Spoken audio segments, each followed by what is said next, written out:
Hello, everybody. I'm Grant Fluff from Floodsters Sports Zone, and welcome back to another YouTube video. Season 1, Episode 20 of Floodsters Sports Zone. Ready to get underway here. We have a lot of topics to get into. NBA free agency began, along with some major football and baseball news over the week as well. Of course, before we continue, make sure you go follow Floodsters Sports Zone on Instagram for daily sports news. You will not be disappointed. I post the stuff on the Instagram. We recap the news every Sunday here on YouTube. And a lot of topics to dive into this week. And so we will begin with, we got to scroll all the way down here. Hold on just a second.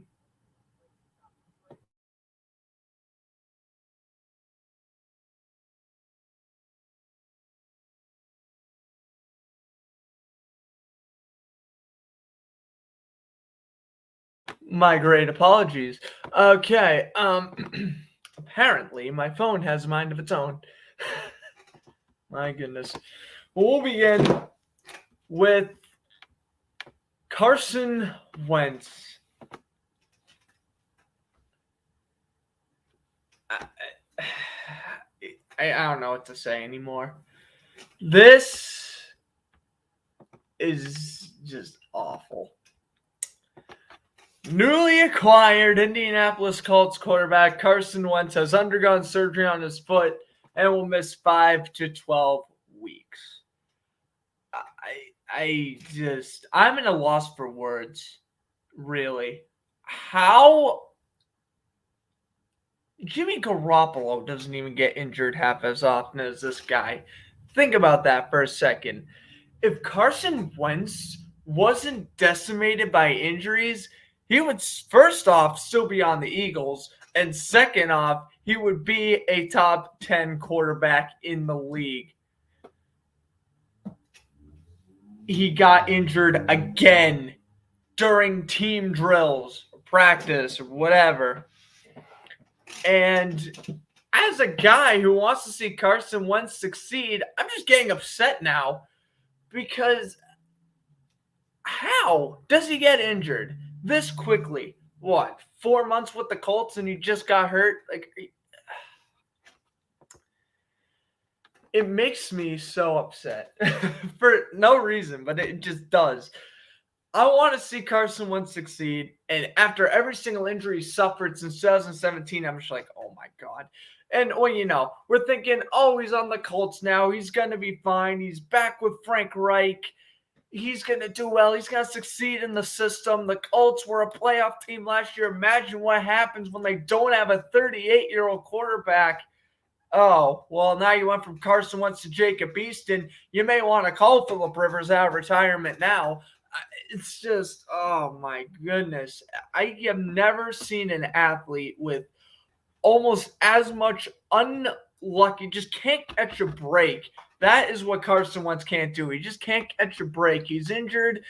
If he's out 5 weeks, hey, he'll only miss, 2 regular season games at most. If he's out for anything over 4 or 5 weeks, you panic.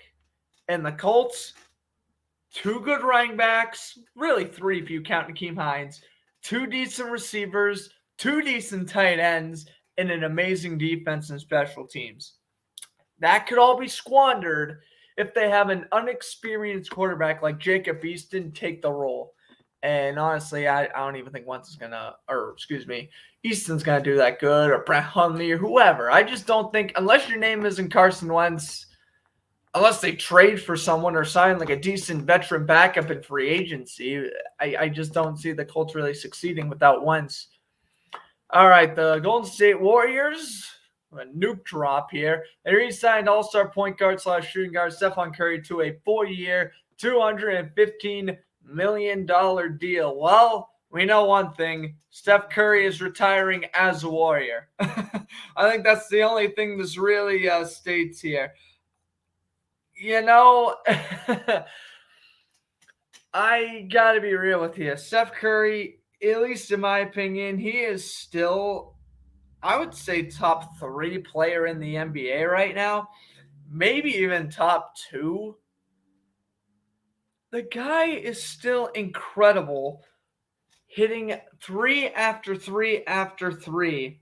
Last year, in 63 games, had a field goal percentage of .482, which, looking at his stats, is the 5th best of his career. This guy is still 33, averaging 32 points a game and 5.8 assists last season. We can tell right now Curry isn't going to slow down yet. I think he eventually will. I think he's bound to slow down once he comes around 36, 37. But that's when this contract expires, and that's where I can honestly see him retiring or maybe signing another 1 or 2 year deal if he's still decent. But I think Curry signed this contract to retire as a Warrior. And while you're at it, while you're getting Klay Thompson back, win another ring. Why not? All right. SaberStar center Jack Eichel was spotted practicing with the Boston Bruins Monday morning. Obviously the Bruins have been involved in some Jack Eichel trade rumors. It's true. This happened. I mean, there's the image right there. But the issue is, of course, Jack Eichel lives in Boston, so you maybe expect him to practice with the Bruins here or there. I figured it was still post-worthy because you never know. All right, Jimmy Butler re-signing with Miami. A 4-year, $184 million deal now. Jimmy Buckets. This has been a guy who I've been impressed with for a long time. Since he was drafted by the Bulls in 2011, really, he's just been such a fun athlete to watch. Averaging 21.5 points a game last year in 52 games. And he, remember, had that amazing performance in Game 5 against the Lakers in the 2020 Finals last year. Can't forget about that. You also can't forget about his brief stint with the 76ers. Before signing with the Heat, he made the All-Star game in 2019. And didn't make the All-Star game this year, but was still pretty good, averaging 497 of the field goals, which is pretty good. And had 369 assists, which was a career high for Butler. He's improving. He also had 18 blocks, kind of more in his career low side, but he did, again, set a career high in assists, which, kind of evens it out, I guess. But, overall, it's a good signing. The money's a bit much, but I'm not complaining. Alonzo Ball going to the Bulls. I think we all kind of expected this. I don't think there was any sugarcoating since pretty much last weekend that Ball was going to land with the Bulls. It seemed pretty obvious he was going to. And 14.6 points per game. Not great, averaging 31 minutes, but he is on the Pelicans. After all, he did set a career high in field goal average and field goal percentage. I think pretty much last year was just a career year for him. Not the greatest year assisting-wise, and tied for second best year in blocks. And, he did average a career high in points again with 14.6. It seemed like it was pretty obvious that Ball was going to sign with the Bulls since pretty much midway through last week. I don't think many people were sugarcoating that. And ultimately, he ends up going there in a sign and trade for 4 years, $85 million. That contract's a bit steep, but the Bulls are building for the future. He's 23. And he already has 4 years under his belt. It makes sense why the Bulls would, I think, overpay him just a little bit. Mavericks re-signed shooting guard / shooting forward Tim Hardaway Jr. to a 4-year, $74 million deal. Talk about a quick player who is very good in the assist game. I like Tim Hardaway Jr. a lot. Of course, his father, a Hall of Famer. Hardaway Jr. has impressed me, and I honestly liked him when he was on the Knicks. Really. I did. Now, here's the thing. Hardaway, he's 29. That kind of stings. He's 29. And he did average a career high, or second best in points with 16.6 points per game last season. In 2017-18 with the Knicks, he averaged 17.5, which is his career best. He's averaging about 28 minutes a game, 13 field goal attempts, 2 percentage of .524. That is his third career best. He's still overall a pretty strong forward, and honestly, for the Bucks, or rather the Mavericks, I don't know why I said the Bucks. I'm looking at Milwaukee for whatever reason. The Mavericks, they can use this guy still, and if you're gonna get rid of someone like if you want to get rid of someone like Kristaps Porzingis, you keep someone like Hardaway around, which makes sense. All right. The Heat acquire Kyle Lowry to a 3-year deal after a sign-and trade with the Raptors. In other news, the Raptors will also retire Kyle Lowry's number. But I'm not here to really talk about that. We're here to talk about what he has done as of late. And can I just say for the record, I forgot Kyle Lowry was drafted by the Grizzlies. I was like literally looking this up the other day. I'm like, he was drafted by the Grizzlies. I forgot about that. And I totally did. 24th overall pick, of course, in the 06 draft. But neither here nor there. Lowry last season, 17.2 points per game, 7.3 assists. Of course, led the Raptors to their only championship. Of course, that was back in 2019. Lowry also hit a 2-point percentage of .487, which looks to be his third best of his career, tied for third. That's actually pretty good. And of course, he made 6 straight All-Star games. Didn't make it this year, but made it the previous 6 years. This guy still has talent, although he's 35. Again, signed to the 3-year deal, kind of like what the Warriors do with Curry. You sign him basically until he retires, or might want to only sign like a 1-year deal elsewhere. It makes sense. Here, in my opinion, was the biggest overpayment of the free agency. Jared Allen. Listen, I understand. He's 23, he's young, he's a former first-round pick, and he is coming off a career year with 13.2 points per game. And he's been very effective in the paint. And I know he's one of the better centers. I know he's a young center, but $100 million. For someone who was never great when he was on the Nets. He only played 51 games with the Cavaliers, and you're willing to give this man $100 million. I'm sorry, I just don't agree with it. All right, Mike Conley Jr., 3-year, $68 million deal. He's a very solid veteran. It's a very good signing there. All right, the Heat re-signed Duncan Robinson to a 5-year, $9 million deal. We'll talk about the Heat. They lose to the Bucks in the first round, and now they're going all in for, I guess, a championship run. And of course, they were close in 2020, trying to prove that year wasn't a fluke. Robinson entering into his 4th season, averaging 13.1 points, 1.8 rebounds, 72 games last season, which actually was tied for the league lead in that regard. And he has attempted 8.5 attempts, making 3.5 of them.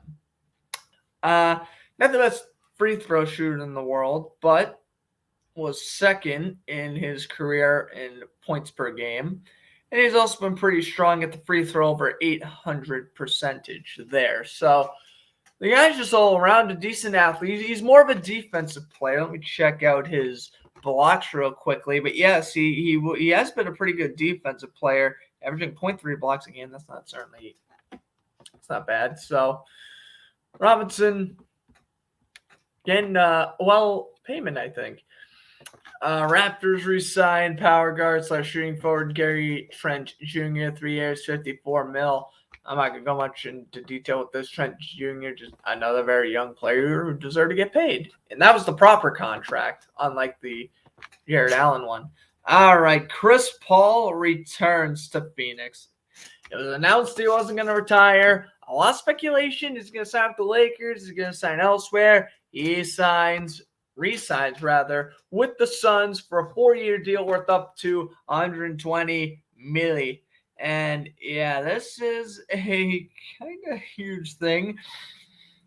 Averaging 16.4 points per game, 9.9 assists. Of course, that was last year. Remember, this guy was part of the 2005 draft, selected 4th overall by the Hornets back when they were in New Orleans. But anyway, the guy hasn't led the league in assists since 14-15, and he hasn't led the league in steals since this 13-14. He's slowed down a bit defensively, but he's still very consistent. Last year, he had 1.4 steals, which isn't great, but 8.9 assists, I think, comes into regard. And also last year, he has best free throw percentage at 934. Not only his career best, but that also led the league. So Chris Paul has, I think, adapted more of a defensive player to now an offensive player, and the time is running low for Chris Paul to win an NBA ring. Just another contract where I'm signing these 4 years, and I'm most likely going to retire once this contract expires. The Suns just coming off an NBA Finals run. Go out there and you try to win that goal, especially while Devin Booker's still in his prime. Spurs signed power forward / center Zach Collins to a 3-year, $22 million deal. It's a good deal if he's healthy, but I understand why the money side's kind of low there. It's because he's way too injury prone, and I agree. This doesn't make sense, really, to me. The Lakers brought back Dwight Howard, of course, on a 1-year deal. Well, we'll see where Andre Drummond lands, and then you'll kind of see where I'm going with this. But Howard, Draymond's the better athlete. I know Howard might be the better defender, which is kind of what LA needs, but at the same time, it's like you just got to maybe I had to relieve cap or something because they obviously acquired Russell Westbrook and stuff. Like, I don't know what the deal is with that. But, yeah, the fact that they legit signed Dwight Howard and did not bring back Andre Drummond instead, it's very confusing to me. All right, overpayment and good payment here for the Knicks. Evan Fournier, 4 years, $78 million, overpayment. Derrick Rose, 3 years, $43 million. Fine with me. We know Derrick Rose isn't going back to his days with the Bulls, but as long as he is still consistent, he's going to be a starter in this league. Moving on to Evan Fournier. Now listen, good player on the Celtics. I liked him a lot when he was in Boston, but let's just take a look here. And I have to be completely real. I'm just not the biggest fan of this move. Oh my goodness, my apologies, everyone. Okay, now we're here. So he's 28. Okay. That's not awful. 17.1 points per game. He is on the upswing. Of course, averaging 19 with the Magic and then 13 with Boston. It's the thing. He only played, 42 games, I want to say, last season. That's not a lot, really, and I know obviously their season was shortened, but Fournier's been dealing with injuries for a while, and same with Derrick Rose. Rose obviously had worse injuries, but I felt like he's bounced back at least for a little bit. Fournier, he's just not cutting it for me. Pelicans signed point guard / shooting guard Devontae Graham to a 4-year, $47 million deal. Good signing. I mean, you gotta have someone pass the ball to Zion Williamson, which makes the signing make sense, but not. It could have been a worse deal. I don't hate the deal though. Nets re-signed center Blake Griffin to a 1-year deal. Still trying to chase ring. That's all I'm gonna say about Blake Griffin. Not now. The Nets need a center because, of course, they traded away Jared Allen to the Cavaliers. So they need a center. It makes sense. Blake Griffin already knows the system. I don't know the exact amount of money, but probably somewhere on the cheap side. This makes sense. Griffin's like, all right, I already signed with Brooklyn. You better win me a ring. Because the Clippers couldn't do it. All right. Hawks re-signed all-star point guard Trey Young to a 5-year, $207 rookie maximum extension. Wow. This was a huge signing. And obviously, Trey Young played lights out in the playoffs last year. His offensive game is so incredible, and it's so above average compared to other players in his age gap. I think it's incredible. Over $200 million is a steep price, especially for just 5 years. But if he doesn't slow down and continues to progress and just continues to develop and continue to make all-star games, hey, you have yourself a great player and a franchise talent. So I would hate to see if the Hawks mess that up.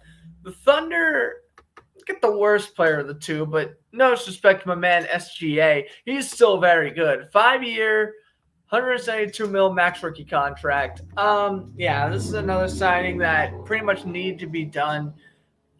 Get them long term. Get the youngins long term. I think he's another one's 23.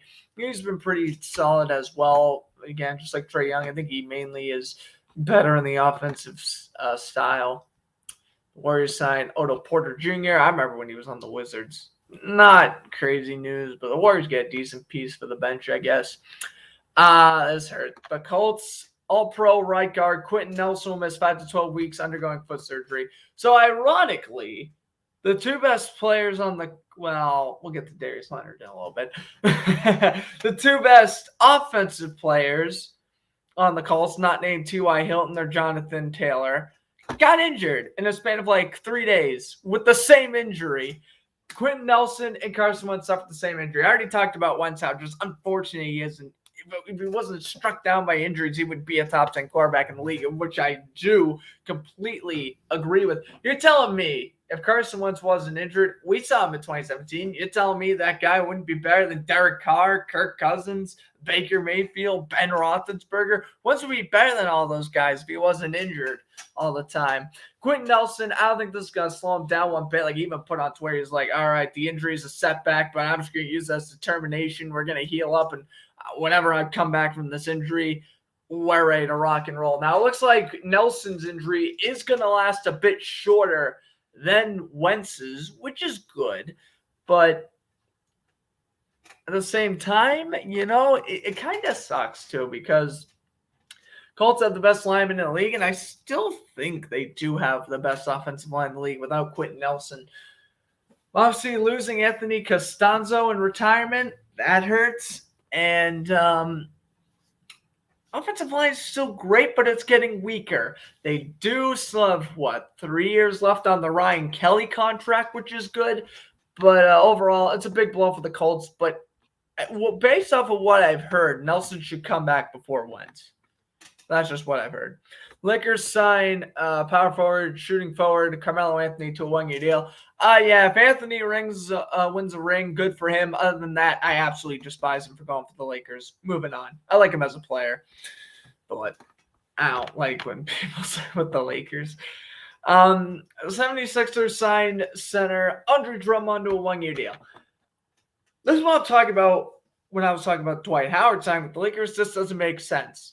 Essentially, the Lakers traded Andre Drummond for Dwight Howard. And this isn't 2009 Dwight Howard when he was a tank on the Magic. This is 2021 Dwight Howard, who I thought was going to retire 3 years ago. Ramon has stuff left in the tank. He is still relatively, I don't think he's necessarily young. I know he's been around for a while, but he's definitely younger than Howard. Yeah, Drummond's actually only 27. Now he still is in the middle of his prime. Dwight Howard, on the other hand, I want to say he's definitely past 30. He's 35. You essentially trade a 27-year-old with championship pedigree for a washed-up 35-year-old. That's what you did. And basically for the 76ers, if this was to actually be a trade, you absolutely won this. You get another strong defender who can feed Simmons and Embiid the ball. Not to mention, Embiid and Drummond are two of the better defenders in the entire league. Wow. Would you look at that? 76ers are good. We know this. It's just, how are they going to lose in the playoffs? We already know what's going to happen. 76ers are going to make the second round of the playoffs. They're going to lose to a team that we're going to lose to regardless. And everyone's going to be like, Ben Simmons needs to be traded. Like, I'm not going to lie to you. Ben Simmons, he can't shoot for anything. But come on. Give the man some slack. All right, the Spurs trade DeMar DeRozan to the Bulls in exchange for Thad Young, a future first and 2 future seconds. That's pretty pricey, but the contract makes this make sense. DeRozan then signs a 3-year deal worth $85 million with Chicago. That's fine. That is perfect. I really like the contract part of this, and I even like the trade for the most part. I think they maybe gave up a second too much. But I wouldn't necessarily say it's an overpayment either. In reality, this is a pretty good, fair trade. All right. Saints re-sign linebacker Quan Alexander, 1-year, $3 million deal. I have to say is that if Quan Alexander stays healthy, this could be potentially one of the best contracts in the NFL right now. We know Quan Alexander, when healthy, again, he gets struck down by injuries a lot, but when healthy, he is, in my opinion, a top 20 outside linebacker in the league when healthy. He was on the Buccaneers, and that showed that he was pretty good. Then, he goes to the 49ers, kind of struggles, goes to the Saints, plays okay, gets injured. Long time in free agency. Then the Saints pick him up again. And he's done well. He has done well in his career. And he's just going to keep on getting better just as long as he stays healthy. Let me just take a look here. But, yeah, Quan Alexander, wicked fast on the ball. You don't mess around. And this was a player who I thought was going to be off the board like the second free agency started, really. Like, I was expecting a team like the Baltimore Ravens or the Steelers, maybe. Or maybe even a team like the Titans. Well, maybe not the Titans. They have pretty good outside linebackers. The Browns. Like, I'm looking at teams who need outside linebackers. The Bengals. Any AFC North team, essentially. Why aren't they taking a low-risk, high-reward? The Bengals have Jermaine Pratt and Jake Evans as their 2 outside linebackers. Like, you're telling me you're not going to pay Quan Alexander because you have those 2 guys? Alexander last year, yes, again, he played 12 games. And yes, again, he had 1 sack, but he had 57 tackles. Not to mention 2016, again, with the Buccaneers. He led the league in solo tackles with 108. But again, that was back in 2016. So we get to the more recent stats. And yeah, he's really not that bad. I mean, 2019 with San Francisco, too, he was decent. Again, he's a linebacker, so he's not going to get a lot of sacks. He only had a half sack in 2019. But again, 34 total tackles. And that was in 8 games. Again, the health, the injury bug is a concern for Quan Alexander. But if he stays healthy, again, I think he's a top 20 outside linebacker in the league, and I really don't think there's any debate to it. The Atlanta Hawks also re-signed a power forward / center, John Collins, to a 5-year, $125 million deal. They got Young back, they got Collins back. Oh, my God, an Eastern Conference Finals appearance later, the Hawks are legit. Yes, they have 2 great players, 3 or 4, count the rest of their roster, but can Atlanta beat Milwaukee? Can Atlanta beat Brooklyn? If they miraculously make it past the Eastern Conference Finals, could they face a team like the Lakers in the finals? Could they face a team like the Warriors in the finals? Could they play a team like Phoenix in the finals or Denver? I don't know. I honestly don't think they can. I think the Hawks are bound to be a playoff team. I think they can finish in the top 4, maybe top 3, depending on what the 76ers and Heat do. But it comes down to you're going to be no higher than the 3rd seed because the Bucks and Nets are going to be 1 and 2, and you're going to have to play one of those teams in the Eastern Conference Finals unless they choke beforehand, which I can't say will happen this year. I do think this is honestly the year the Brooklyn Nets just go out and dominate everybody. So I have to say, yeah, you're making good re-signings, and yeah, you're locking them both up for 5 years apiece. Also, 2026 offseason, yeah, you're going to have to pick your poison, which one you want to keep. But, I mean, it's a good signing. But, again, can Atlanta get over the hump? Maybe in a few years, but not this year. Wow, and this was kind of a surprise. Kemba Walker bought out his contract with the Thunder after being traded to the Thunder like 2 months ago. Bought out his contract with OKC. And then signs a 4-year deal with the Knicks.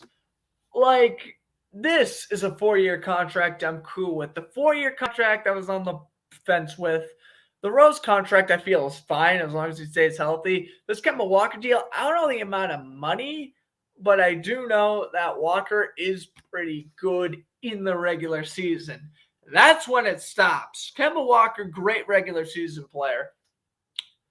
However, once the playoffs come around, he is one of the worst players in the league. He goes from being above average in the regular season to non-existent in the playoffs. And I've seen that the last 3 times the Celtics were in the playoffs. Just especially in 2019. Oh my goodness, when they made that run, or rather 2020, when they made the run to the Eastern Conference Finals, he was not good in that Raptor and Heat series, if I remember correctly. Kemba Walker last season, though, again with Boston, had 43 games, averaging over 31 minutes, 42% of the field goals, 19.3 points. Like, that's not terrible, but obviously I think he was averaging over 20, and he was when he was with the Hornets. Walker was on the Celtics for 2 years. He was playing, again, pretty good in the regular season, averaging over 31 minutes each season, getting over 360 in each 3-point free throw percentage. Also averaging over 4.8 assists, having 1.1 blocks, and overall 19.3 points, like I mentioned. I think that's his 5th best of his career point-wise. Yeah, I mean, listen, he's a good player, but he's not anything to write home about. I think, especially now that he is 31, he'll probably be around by the time he's 35 still, but I don't know how good it's going to be. This is interesting. So the Celtics have brought back center Enes Kanter on a 1-year deal. I mean, this is just another center I wish the Lakers went after instead of Dwight Howard, but, it's okay. Kanter's decent. It's a 1-year deal. He's probably going to be the starting center. It makes sense. All right. Oh, yeah, on to some baseball news.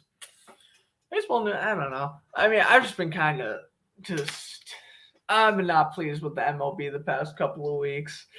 Between my 2 teams, the Red Sox and the Mets, they both lost their division leads. And now I'm like, what the heck? The Mets are too bad to be in the wild card, and the Red Sox were deep into the wild card, and now they're 2-8 in their last 10, and I'm like, oh my god, now the Yankees or the Mariners, the Athletics, or whatever, they're gonna pass Boston and take the wild card spot over them.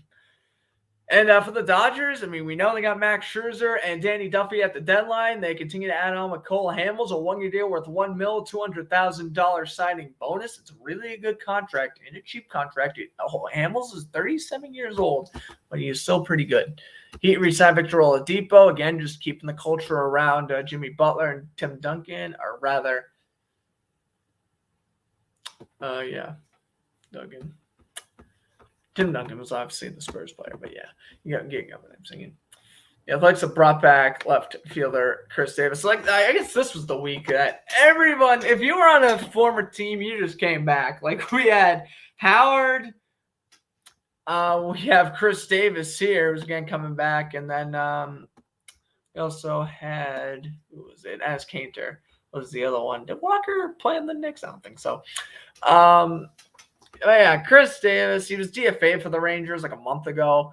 He didn't do much, like, at all, other than underachieve and just another trade where the Athletics win. Good. The Athletics have always had good, management decisions. Like, I understand, Moneyball and stuff, and Billy Beane was a genius, but just trade a player just to get him back a few months later for a cheaper price. The Wizards signed point guard Spencer Dwindle to a 3-year deal or $62 million. I agree with my buddy Nick there in the comments. He doesn't want to win. I mean, to what I know, the Wizards are keeping Bradley Beal. That's the only positive thing I could say about the Wizards is that they are keeping Bradley Beal. The Wizards are going to be awful next year. I'm sorry. Dwindle's good, but he's not going to send them to the playoffs. The Raiders signed defensive tackle Gerald McCoy to a 1-year deal.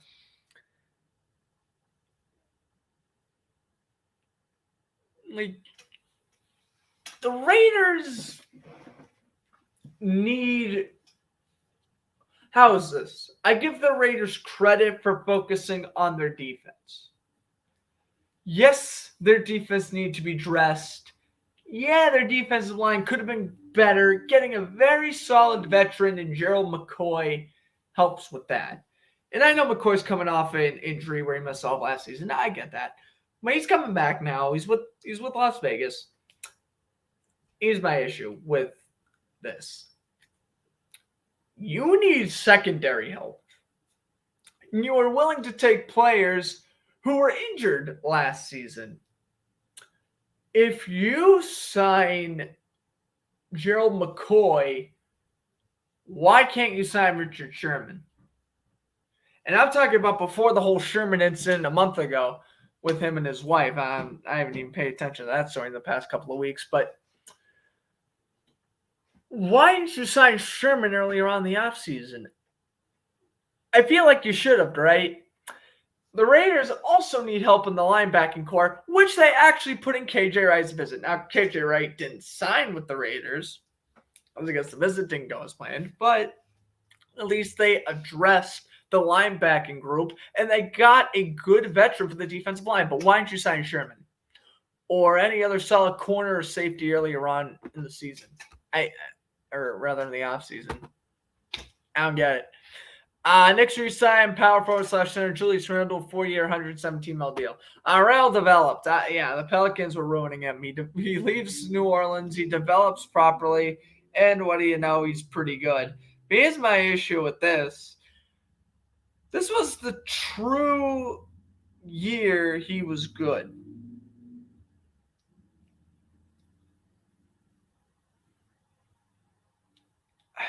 That's my one issue.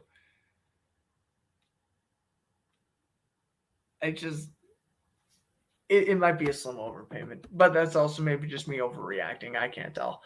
All right, Devils signed left winger Tomas Tatar, 2 years, $9 million. Listen, Tomas Tatar is pretty good, so I'm certainly not gonna hate.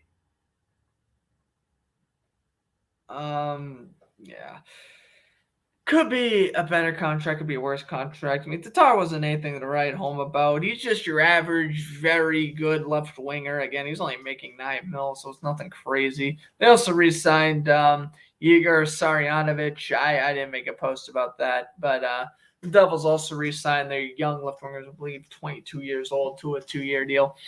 But yeah, let's focus on Tatar here. Tatar, 30 points in 50 games. Again, he's playing in a weak Canadian division, and he did go pretty quiet in the playoffs.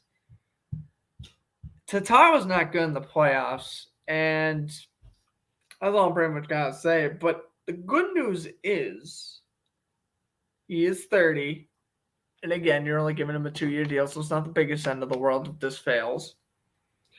And as long as he just stays consistent in the regular season, that's what you need for New Jersey. Like, if you're in New Jersey, you don't need playoff warriors or nothing right now. You need guys who can just play well in the regular season that can get you to the playoffs first. And Tomas Tatar could lead to that. I think Tatar could fit well in New Jersey's second line.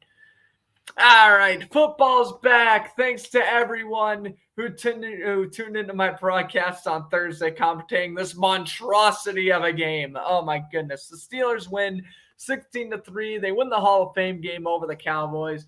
Let's be real, this game really wasn't good. We were just all happy to get football back. But yeah, there's a reason why I'm very skeptical about being able to commentate a preseason game next week. One, because of my busy schedule, and two, even if I do have time, it's a preseason, and I'm just gonna be yelling at kickers, missing kicks, wide everything. Sam Salmon and Hans Wander, the two kickers, the worst kicks I think I've ever seen. Hoswander one was worse, but the Solomon one early on that second quarter were awful. But again, it's preseason. I'm being way too picky. I guess I should talk about some players for each team. I guess I could do my one surprise and my one not so surprise. My one surprise was Joshua Dobbs for the Steelers. He came in that fourth quarter and he played significantly well. He drove right out of the gate, which eventually led to a touchdown to wide receiver Tyler Simmons late in the fourth quarter, which essentially put the game away. I was happy with Dobbs. My only little gripe was when Dobbs failed to convert the fourth down with 2 minutes left when they were up by 13. And that was me being picky. He was great. Other than that, really little hiccup, I felt he was fine. For my dishonorable mention for the Steelers, I got to go with Chase Claypool. He got injured. He's fine. He'll be back. Don't worry about Chase Claypool. He did suffer an injury in the first quarter, I want to say, but yeah, he's going to be back. He dropped a wide open pass. I think it was on second down. Actually, no, he must have gotten injured in the – no, it was late in the first quarter. I'm just trying to remember this off of memory. Yeah, it was late first quarter. Claypool dropped a horrific, a wide open pass. It was a good throw by Mason Rudolph. Slipped through the hands, and I was like, oh, my God. That was, for a guy who had 8 touchdowns last year and was, the third best rookie receiver, I would expect him to make that catch, right? Again, well-placed ball with Mason Rudolph and everything, he just dropped it. My mention for the Cowboys, Garrett Gilbert played really good. Garrett Gilbert really trying to secure himself as a capable backup in the NFL. I mean, good for him. Again, he played that one game, ironically, against the Steelers last year, and the Cowboys almost won that game. And Gilbert, like I was mentioning during the broadcast on Thursday, the guy was the best quarterback in the AAF, and I think we all forget about that. And I also think we forget about that he was on the Browns practice squad before joining the Cowboys last year. The guy's been around in the league for a little bit. He's been playing football. He's 26, I want to say. He obviously ain't going to lead you to the Super Bowl or nothing, but if you need him to play a game or two against weak competition, he honestly isn't that bad of a guy to start. Gilbert gets my honorable mention. My dishonorable mention for the Cowboys, they all played bad, but I don't want to say I want to be like Cooper Rush and Ben DiNucci played bad because they played awful, but it's well, am I really going to harp on them for that? I want to say Malik Turner because he was off and on all game. I guess I'll just have to go with Malik Turner via default. Turner was bounced around on the Seahawks practice squad and active roster before joining the Cowboys, earlier on this offseason. And he played well. I'll actually look up his statistics right now. Malik Turner played good, but he also dropped a couple passes and was responsible for a fumble. And that's pretty much all I got. Again, I can't really say any. I could also say some pretty awful Cowboys corners. There was about 2 or 3 corners that just kept on getting burnt, which wasn't really ideal. But yeah, Turner had 4 catches for 47 yards. He led all the Cowboys in receiving yards. I'm being kind of a jerk saying, oh, Malik Turner had a bad game. But I was expecting a little bit more of him. I ain't going to lie to you. All right. Oh, wow. I forgot about this one. Yep, this was heavily overpayment. Adam Pelech re-signing with the Islanders. 8 years, 46 mil, no signing bonus, no trade clause. Whew. Whew, whew, whew. Okay. Adam Pelech. 14 points. 14 points in 56 games.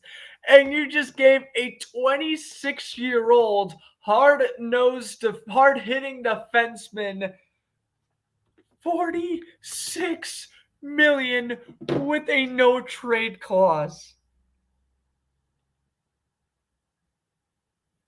You cannot tell me that this is serious. Like, I have nothing.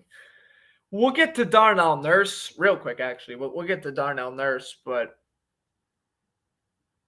that contract was just as bad, but at least Nurse has more upside potential. At least he brings more of an offensive firepower to the game. At least he's the best defenseman on the team. Adam Pelech is not the best defenseman on the Islanders. He's not.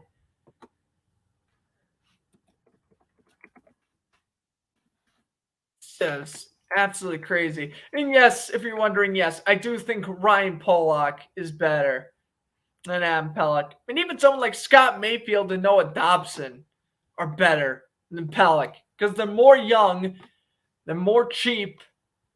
And listen, Pelech's offensive game isn't awful. And I get, you want to bring back a defensive defenseman.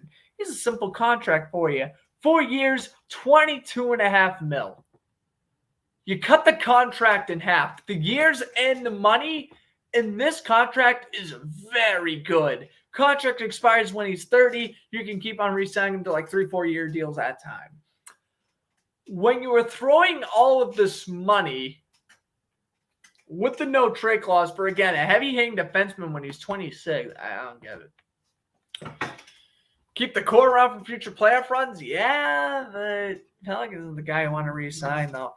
Andre Iguodala's returned to the Warriors. Max Kellerman's happy, I would assume. I don't know. He's a good signing. 17th season. Can you believe it? This was another contract I'm going to have a little chat with here. So the Bills re-signed Pro Bowl quarterback Josh Allen. 6 years, $258 million with $150 million guaranteed. Josh Allen, I know. I've looked at the stats. He looks incredible. He's the future. I get it. Listen, when Diggs leaves in 2 years, he's going to start to steadily decline. When Cole Beasley leaves in another year or two, you'll start to see a steady decline. At least Gabriel Davis is looking good. But think about it this way. If you are Buffalo, you have to re-sign Tremaine Edmonds, Matt Milano. This is all within like the next 3 or 4 years. You have Allen and White locked up. You have Tre'Davious White locked up long-term, and you have Josh Allen, which is good.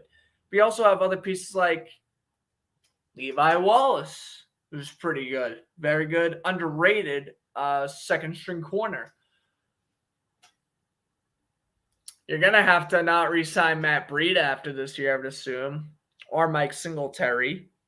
I think they're gone once they get, they're going to have to get good paydays. Isaiah McKenzie, one of the more underrated special teams players in the league. I mean, he'll probably take a cheap contract, but he would not be afraid to take a contract elsewhere, I'm assuming. This contract right now looks great. But you have to realize that this is for 6 years, not for 2. If this contract was for 2 or 3 years, this contract makes all the sense in the world because Buffalo has a Super Bowl window right now. The issue is will that Super Bowl window still be here 4 or 5 seasons from now? Maybe the 4th season, but the 5th season, I don't know. I really can't say. I don't know how long this Buffalo Bills window is going to last. I can't say for certain, but what I will say is I definitely lower this contract down. 4 years, $145 million. All parties should be happy. 4 years, $145 million with like a $90 million guaranteed. Right there. You get something around Dak Prescott money. That's fine. Also, before I end this whole segment, and I have no problem with saying this, Lamar Jackson is better than Josh Allen. Come at me, don't care. And also, speaking of Lamar Jackson, he's the next quarterback that's ready to get paid. You want to know how much he's getting? $300 million. Want to know how I know? Because Dak Prescott and Josh Allen got over 250. Well, Josh Allen got over 250. Dak got over 160. We know Lamar Jackson's getting over $300 million. It's just a matter of time until when the contract actually comes out. 7 years, $311 million for Lamar Jackson. Calling it right now. 7 years, $311 million. And it's going to be a massive overpayment, but that MVP, they have the MVPs, won a playoff game now. Baltimore's going to keep him, obviously, long term. Watch out for that Jackson contract. Clippers re-signed Reggie Jackson to a 2-year, $22 million deal. I remember when this guy was good on the Pistons, in fact. But yeah, no, he's still good on the Clippers, but I'm not going to go too much into detail there. Oilers re-signed defenseman Darnell Nurse. Yeah, 8 years, $74 million. I didn't see how much money was guaranteed. Nurse, of course, scored 36 points in 56 games. He's an assist machine. It's an overpayment. I mean, Ken Holland has just been dishing out awful contracts left and right this offseason. They just re-signed Stuart Skinner. I saw a 2-year deal. I didn't make a post on that, but at least he's a decent goalie. But neither here there. Back to Nurse. Assist machine, good. 8 years is fine for Nurse. Again, you are re-signing your young defenseman, essentially, because we still don't know when Oscar Klefbom can come back.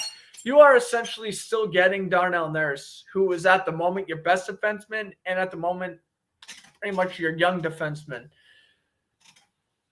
He has great offensive power, and again, he can make races, and he's pretty physical for a guy who I believe is only 6'1" or 6'2". But listen. The 74 mil is where I'm like, I personally think 6 years, 52 mil, we're satisfied. Same thing with the Allen contract. Like, it's not an overpayment now, but it will be an overpayment in the future. That's all I'm going to say. This is also, I believe, a no-trade clause, so not great. But again, I think if you go 5 or 6 years that around, somewhere in the 50 mil range, it's fine. This will be a little overpayment, but like, I wouldn't complain. But it's bad. This contract is pretty bad. The Kraken resign. Oh, finally, a good resign. If anything, I'm talking about all these overpayments.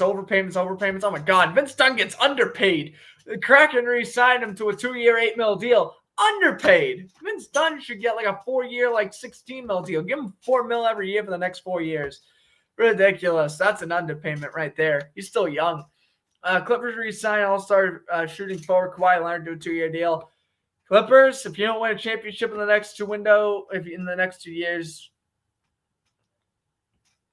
I don't know when you're ever going to win a championship, if I'm being real with you, if you don't win the next 2 years. The Nets, this was huge. The Nets re-signed all-star shooting forward / power forward Kevin Durant, 4 years, $198 million. That's a nuke drop. But that's a good contract for the 4th best player in the NBA, in my opinion. Now, listen, Durant, they're keeping the gang around. Blake Griffin re-signed. We talked about that earlier. Kyrie Irving's not going anywhere for a long time.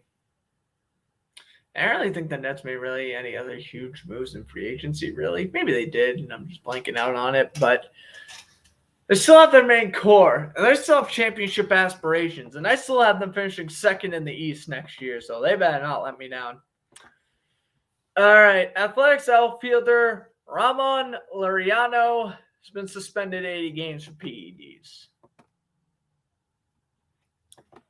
Oh, there goes the Athletics outfielder. Yeah, pretty good player, pretty quick player. Now I know why he was a pretty quick player. Because obviously he's taking PEDs. But all jokes aside, that sucks. But man, you take PEDs. You just get out of my sight. I don't care for you. If you're doing drugs to be better at a sport. The Hornets finalized a multi-year deal with head coach James Borregano. I mean, he did all right. Hornets played in the game against the Pacers. That was a do or die for a playoff spot. I think they lost that game, but Hornets got a decent coach. Patriots linebacker Raekwon McMillan suffered a torn ACL this past Tuesday at practice. Bill Belichick has confirmed he will miss the whole season. That really hurts. Raekwon McMillan was one of the most underrated players on the Dolphins. Got traded to the Raiders, was used poorly on the Raiders, goes to the Patriots, could be a fantastic left side linebacker with Juwan Bentley and the return of Dante Hightower. And, he tears his ACL. Well, that's cool. Now, were the Patriots going to have to rush the quarterback in the linebacking core other than Hightower now? They did bring back Van Noy, so that actually kind of answers my question there. They did get back Kyle Van Noy, and he'll actually end up doing that job instead of McMillan now. Patriots still have a decent defensive line, too. Like, I'm shocked they haven't got rid of Lawrence Guy yet, but he's still decent. They got rid of Daniel Wise and Daniel Wise. And they also got rid of John Simon. He signed with the Titans recently, but I still believe in Chase Winovich, though. I still believe that he's going to be a fantastic left guard in this league, although I heard Belichick on his mixed thoughts about him, but I still think Chase Winovich is really good. Tigers re-signed second baseman Jonathan Scoop to a 2-year, $15 million deal. Baltimore Orioles legend Jonathan Scoop. No, but let's take a look here at Scope. I mean, he's done well this year, and especially since the Tigers have been really hot the last 2 months. Yeah, this year he has 123 hits, 18 home runs, a 281 batting average, or 291 batting average, rather. And honestly, he's just stayed healthy for once. Like, it's about time he has stayed healthy again. He only played 44 games last year, and then he only played 131 games. So, well, that's actually pretty good. Never mind. But yeah. Scope, he earned this contract for sure. He's been playing well. He's been like I'd say the second, third best team on the Tigers. And remember, it's only due time before Spencer Torkelson gets called up. So, Tigers will eventually get better, which is good. All right, now on to the today news, and then we can wrap this thing up. All right, Colts extend all-pro linebacker Darius Leonard to a 5-year, $99.25 million deal worth $52.5 million guaranteed. Fred Warner got paid a few weeks ago. I said that was a pretty good signing. This is another pretty good signing. And in fact, this is the outside linebacker. This is the only outside linebacker in the league I do think is currently better than Fred Warner. And that is Darius Leonard. He has just been absolutely incredible. You know, despite Wentz and Nelson going down, this does kind of soften the blow just a little bit. He has been incredible. Since joining the league in 2018, he's made the Pro Bowl every year, making his first All-Pro last year. He currently has 7 interceptions, which, let's be real, for a linebacker is very good. 15 sacks, again, for a quarterback, pretty solid, or for a linebacker, pretty solid. And then he has over 400 career tackles. 268 of them have been solo tackles. Very good. Very good player. 26, contract won't expire until he's 31, maybe 32, depending on his birthday. $20 million a year. And he's getting what he deserves. Dolphins All-Pro cornerback Xavier Howard has agreed to renegotiate his contract, giving him more money guaranteed. He will stay with the Miami Dolphins after requesting a trade a few weeks ago. He requested a trade, and then he stated last week he didn't really mean to request a trade. He just wanted to get paid more. And now he's staying because they restructured his contract. Would you look at that? All's happy in the world. And the last host of the day, Red Sox pitcher Chris Sale has finished his final rehab start with the Worcester Woo Sox, and is making his return to the Red Sox lineup after his Tommy John surgery at the end of the 2019 season. He is expected to start against the Orioles next Saturday, and what a bummer. I am going to be busy all next Saturday, so I'm really bummed I can't commentate the game for you guys, but it'll, of course, be on NESN or MSN or whatever the Baltimore sports station is. Listen, Chris Sale, this guy's going to be great, and I'm excited to see him back. He has been killing it with the Woo Sox. I think he only allowed 3 hits in a game once. Every other game he went 2 or less, and I think in one game he pitched 4 innings, got 9 strikeouts and no hits, or it was something crazy like that. Obviously, Sale's not going to be throwing in the high 90s now. He's probably going to be throwing mid to maybe 96, 97 would be considered high 90s. But I'll tell you this, as long as Chris Sale still has his slider, he's still going to be a dominant pitcher. He's going to come back next season, hopefully fully healthy, and he's going to still establish why he's a top 5 starting pitcher in the league. Maybe top 10 because, again, injuries could catch up to him, give or take. But Chris Sale will be returning next Saturday, and he's playing the Orioles, so that's a pretty good warm-up game if they need him to play against a team like the Yankees, the Athletics, or the Rays moving forward. But I hope everyone enjoyed the – yes, this is a New York Jets shirt. Why am I wearing a New York Jets shirt? We don't know. But anyway, hope you guys enjoyed the broadcast. I'm Grant Fluff from Floodsters Sports. I'm saying enjoy the rest of your afternoon. Yeah, next week we'll just do what we usually do. Next week I might have 2 guests on the show from my school. I will have to double check with them if they are free or not. But if they are free, I'll be having my friends Cal and Rourke. Cal likes all Boston teams. Rourke, I think he likes all Boston teams, but I know he's a big Indianapolis Colts fan. So we'll probably go revisit the Leonard re-signing and the Wentz and Nelson injuries next week because we'll make our fellow Colts fan happy here. But hope you guys enjoyed the broadcast. I'm Grant Fluff from Fletcher Sports. I'm saying enjoy the rest of your day.